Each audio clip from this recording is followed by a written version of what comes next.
Good morning students. जैसा कि हम लोगों ने लास्ट टाइम पढ़ा था कि इस चैप्टर में हमें जो डिस्कस करना है वो दो चीज़ें थी। Number one, protein fingerprinting, and number two, 2D gel electrophoresis.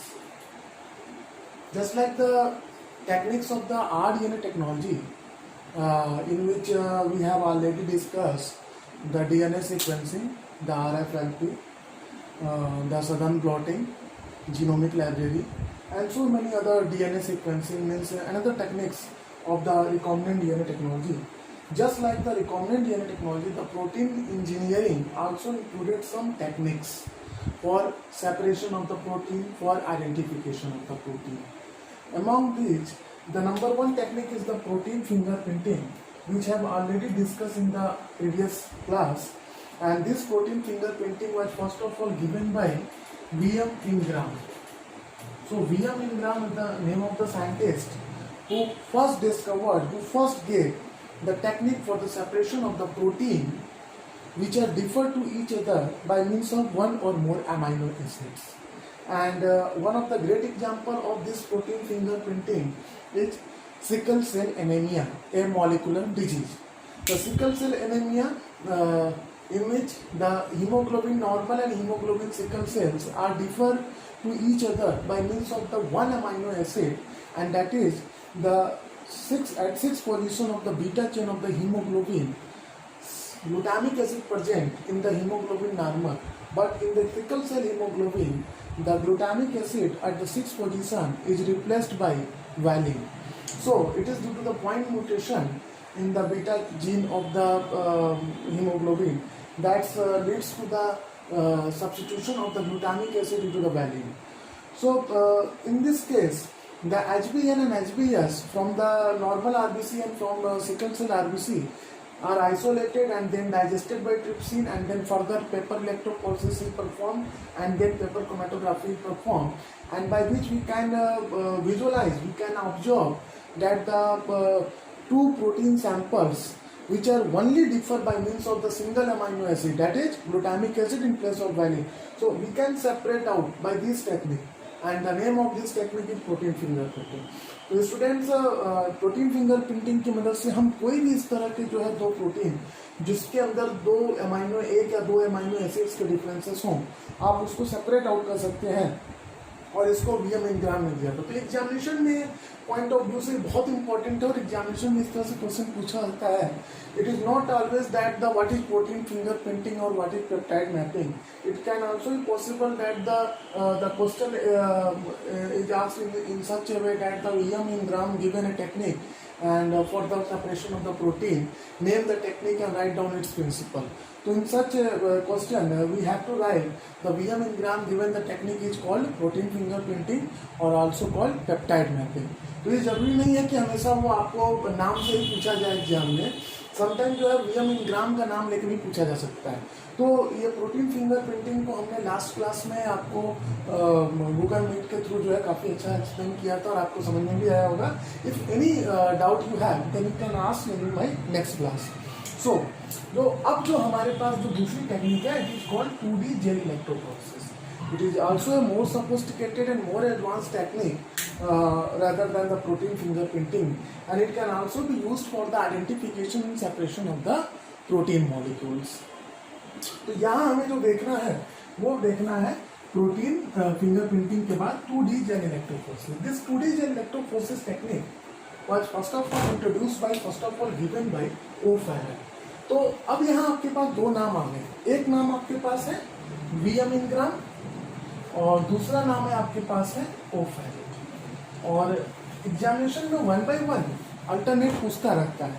अगर वीएम इंग्राम पूछे तो प्रोटीन फिंगरप्रिंटिंग हो गई, और अगर ओफेरेल पूछता है तो 2D जेल इलेक्ट्रोफोरेसिस हो गई. तो O'Farrell given the 2D gel electrophoresis and VM Ingram given the protein fingerprinting. तो आप इसमें बिल्कुल भी कंफ्यूज नहीं होंगे कि इस साइंटिस्ट ने कौन सी टेक्निक दिया. O'Farrell related with 2D gel electrophoresis and VM Ingram related with protein fingerprinting. So now we have here concentrate over the 2D gel electrophoresis. It was given by the O'Farrell and it is given for identification and separation of the protein molecule. अब यहाँ पे एक चीज question आता है कि why it is called two dimension.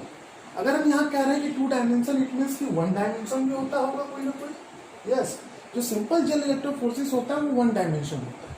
अब ये कॉन्सेप्ट क्या है वन डायमेंशन और two dimension. If simply the gel electrophoresis or any kind of electrophoresis rather on gel or rather on the paper, simply it is the separation of the molecules like protein or DNA. बिल्कुल ये separation होता है protein और DNA molecule का. अब ये किस basis पर होगा?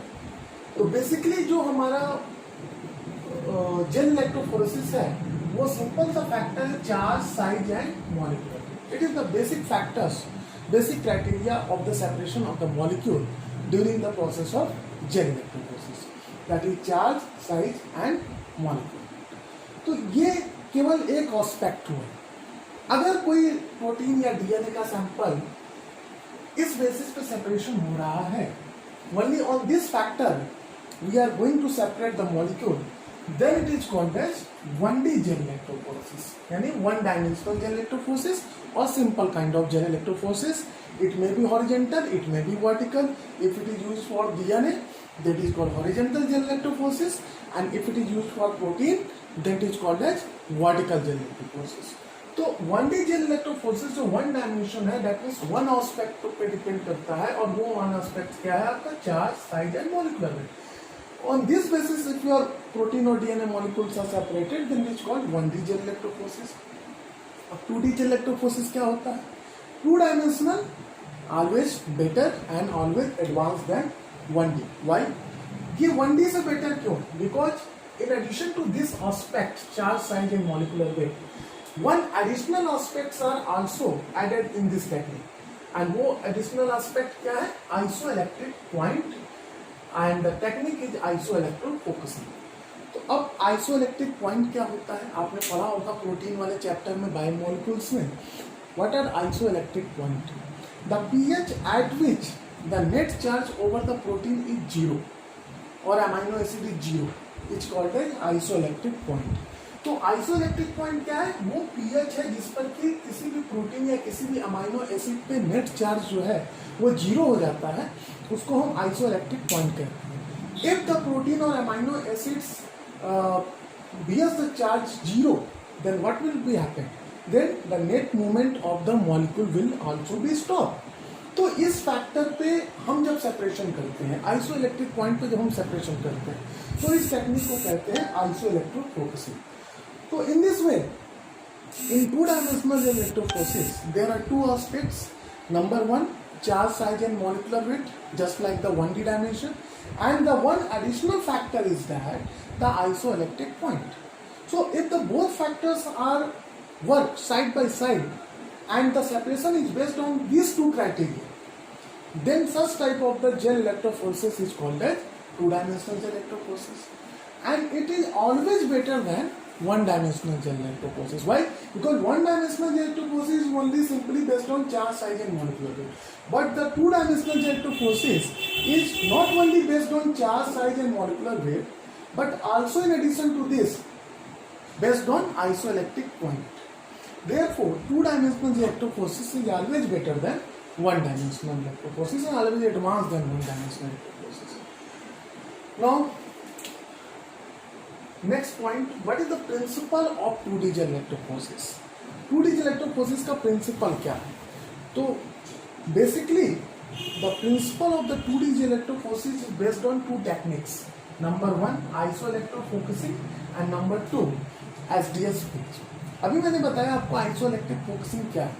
Isoelectrofocusing is nothing but it is a separation of the protein molecule on the basis of isoelectric point.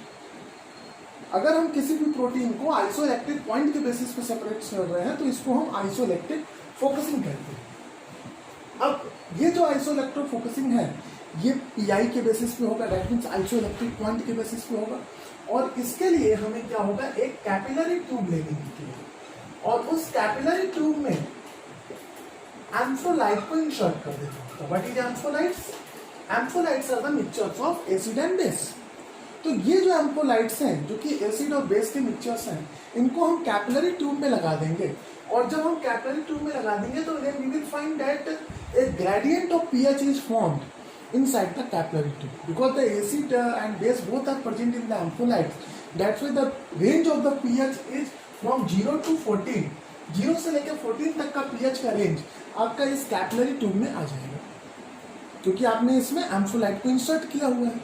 तो अब जब आपने एम्फोलाइट को इंसर्ट कर दिया है और एक पीएच का ग्रेडियंट इस कैपिलरी ट्यूब में बिकॉज ऑफ एम्फोलाइट जो है वो बन चुका है, तो now we have to apply the sample of protein. अब यहाँ से हम सैंपल प्रोटीन सैंपल को अप्लाई करेंगे इस कैपिलरी ट्यूब में, और जैसे ही हम इस प्रोटीन सैंपल को कैपिलरी ट्यूब में अप्लाई करेंगे, हमें पता है कि each and every protein have its own isoelectric point. सभी प्रोटीन का अपना अपना आइसोइलेक्ट्रिक पॉइंट होता है जिस पर उसका नेट चार्ज क्या हो जाता है, 0 हो जाता है. तो अब उस पीएच पे जिस पे कि उसका नेट चार्ज 0 हो जाएगा, फर्दर उसका मूवमेंट जो है वो स्टॉप हो जाएगा. अच्छा, मूवमेंट से मैं आपको बता दूं कि यहाँ पे एनोड होगा और यहाँ कैथोड होगा, तभी मूवमेंट आपका कैपिलरी ट्यूब में होगा. तो जब हम कैपिलरी ट्यूब में मूव कराते हैं तो उस प्रोटीन सैंपल पे हम जब अप्लाई करते हैं एम्फोलाइट के ऊपर इन कैपिलरी ट्यूब में, तो जहाँ पर भी उस प्रोटीन का आइसोइलेक्ट्रिक पॉइंट होता है, उस वो प्रोटीन वहाँ पे नेट चार्ज 0 हो जाएगा और वहीं पर वो बैंड जो है वो स्टॉप कर जाएगा, वहीं पर उसका बैंड जो है बन जाएगा. इस तरीके से जितने भी प्रोटीन सैंपल्स होंगे वो अपने अपने आइसोइलेक्ट्रिक पॉइंट के बेसिस पर उस कैपिलरी ट्यूब में बैंड बना देंगे. लेकिन यहाँ पे एक क्वेश्चन है कि it may be possible that the 1 or 2 protein sample having isoelectric point which are very close to each other. ये भी संभव हो सकता है कि दो प्रोटीन सैंपल का आइसोइलेक्ट्रिक पॉइंट जो है वो काफ़ी एक दूसरे से क्लोज हो. तो क्या होगा? At this condition both proteins form the bands are at very close to each other. बहुत आसपास वो बैंड बनाएंगे. तो on this isoelectric focusing you can not say that whether the protein sample are similar और different. तो इस aspect के basis पर आप नहीं बता पाओगे कि जो दो प्रोटीन सैंपल्स हैं वो दोनों प्रोटीन सैंपल अलग अलग हैं या सिमिलर हैं. Why? Because they have the near by isoelectric point. They are slightly differ to each other in case of the isoelectric point. May be difference of the point 1.2 और 1.5 या 5.5 और 5.6. तो in such a situation we have to separate these protein molecule on the second criteria, and the second criteria is SDS phase, sodium dodecyl sulfate polyacrylamide gel electrophoresis. अब ये देखिए आप SDS phase क्या है. SDS phase जैसा आपको नाम से क्लियर है, SDS and phase. SDS में सोडियम डोडिसिल सल्फेट. ये क्या होता है? Sodium dodecyl sulphate is the anionic detergent. ये एनायनिक डिटर्जेंट है. ये क्या करेगा? इस प्रोटीन को नेगेटिव चार्ज प्रोवाइड करेगा. Provide the negative charge to the protein. ये क्यों जरूरी है? Why it is necessary to provide the negative charge to the protein?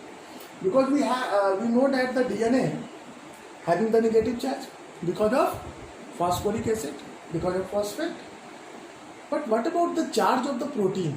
Because proteins, any kind of the proteins have the certain acidic amino acid and certain basic amino acid, and they are the mixture of also acid, base, neutral, hydrophobic, hydrophilic. So many kinds of the amino acids are present in a single protein molecule. So in such a condition, how can you determine whether the protein are positively charged or negatively charged? Because during the process of electrophoresis, the molecule should be moved from cathode to anode. Molecule को anode की तरफ move करना है. इसका मतलब कि जो भी आपका सैंपल होगा should be negative charge. Negative charge होना चाहिए. In such condition, we have to use the anionic detergent, that is SDS, sodium dodecyl sulfate, that provide the negative charge to the protein. ये protein से bind करता है और protein को negatively charge देता है. सिंगल अमाइनो एसिड से single SDS can bind with 2 amino acid. एक एसडीएस 2 अमाइनो एसिड से प्रोटीन में बाइंड कर सकता है और उसको निगेटिव चार्ज प्रोवाइड करता है. तो after treatment with the SDS the protein bears negatively charge. That means protein becomes negatively charge and then now it behaves like a DNA and then it moves towards the anode. So it is the concept of SDS. What is phase? Is polyacrylamide gel electrophoresis. अब ये polyacrylamide क्या है, gel electrophoresis तो हम करने ही जा रहे हैं क्योंकि एक तरह का वर्टिकल जेल इलेक्ट्रोफोरेसिस है, हमने पहले ही बताया। जेल इलेक्ट्रोफोरेसिस हॉरिजॉन्टल भी होता है, वर्टिकल भी होता है। If it is used for DNA separation then it is horizontal, and if it is used for protein separation then it is vertical. तो एसडीएस फेज आपका बेसिकली एक वर्टिकल जेल इलेक्ट्रोफोरेसिस है। लेकिन पॉलीएक्रिलामाइड क्या है? Polyacrylamide is the name of the gel. जैसे हम जब डीएनए को सेपरेट करने के लिए जो सिंपल सा जेल बनाते हैं दैट इज एगारोज जेल, उसी तरीके से जब हम प्रोटीन को सैंपल करते हैं, प्रोटीन को जब हम सेपरेट आउट करते हैं, प्रोटीन को जब हम इलेक्ट्रोफोरेसिस कराते हैं, तो उसके लिए जो हमारे पास सोफिस्टिकेटेड जेल है, जो सबसे बेस्ट जेल माना जाता है, वो हमारा पॉलीएक्रिलामाइड जेल है। And this polyacrylamide gel matrix is the containing the pores, and through these pores the protein's molecule can be separated out on the basis of size and molecular weight। तो इस तरीके से जो आपने आइसोइलेक्ट्रोफोरेसिस किया था, जहाँ पे कि नियर बाई दो प्रोटीन सैंपल्स आपको एक आइसोइलेक्ट्रिक पॉइंट पे मिल रहे थे, लगभग एक जगह बैंड बना रहे थे, तो आपको कंफ्यूजन हो रहा था कि whether these protein samples are same और डिफर। तो उन दोनों प्रोटीन सैंपल को फिर हम वहाँ से इल्यूट करके एसडीएस पेज कराएंगे, पॉलीएक्रिलामाइड जेल इलेक्ट्रोफोरेसिस कराएंगे, और तब हम यहाँ फाइंड आउट करेंगे कि ठीक है, हो सकता है कि दो प्रोटीन सैंपल का आइसोइलेक्ट्रिक पॉइंट नियर बाई हो सकता है, सेम भी हो सकता था, लेकिन इट मे बी पॉसिबल कि वहाँ पे उनका साइज और मॉलिक्यूलर वेट डिफर हो। तो एक एस्पेक्ट आपने यहाँ पीआई के बेसिस पर देखा, आइसोइलेक्ट्रिक पॉइंट पर देखा। अगर वहां आपको कंफ्यूजन हुआ, वहां आप सेपरेट आउट नहीं कर पाए, देन आप वहां पे फिर उस प्रोटीन को ले जाकर के एसडीएस पेज कराएं, और एसडीएस पेज से पूरा का पूरा protein on the basis of size and molecular weight separate हो। तो it may be possible that the two protein sample have the similar isoelectric point, but it cannot be possible those protein which have the similar isoelectric point having the similar size and molecular weight. And if it is so, that means the protein sample are similar, and if it is not so, then it means the protein samples are differ to each other. So on this basis, on these two aspect, on these two criteria, we can separate the any kind of the protein sample, we can identify any kind of the protein sample which are which are having isoelectric point and on the basis of size and molecular weight. So it is all about the 2D gel electrophoresis, and student इसके diagram को मैं आप लोगों को send करूंगा, और फिर आप जो है डायग्राम बना लेंगे, और देन गूगल मीट पर नेक्स्ट डे हम इसको डायग्राम के थ्रू जो है समझने की कोशिश करेंगे। Thank you.